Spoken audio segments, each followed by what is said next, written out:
আপনার সাথে ডিভোর্স হওয়ার পরে তার কোনোদিন যোগাযোগ হয়নি, কথা হয়নি, তো আপনি এখানে কি করছেন?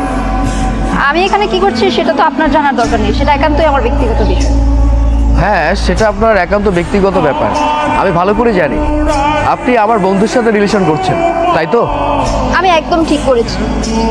আপনার তো আমাদের পার্সোনাল বিষয়ে এত নাক গলানোর দরকার নেই। আর তাছাড়া আপনার সাথে আমার ডিভোর্স হয়ে গিয়েছে। আপনার সাথে আমার ডিভোর্স হয়ে গেছে, কিন্তু একটা প্রশ্ন সব সময় আমার মাথায় ঘুরপাক খাচ্ছিল।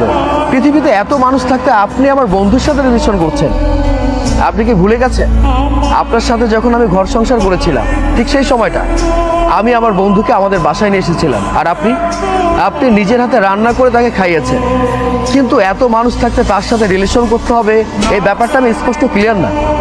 দেখুন, আপনি আমাদের বিষয়ে নাক না গলালে আমি একটু বেশি খুশি হব।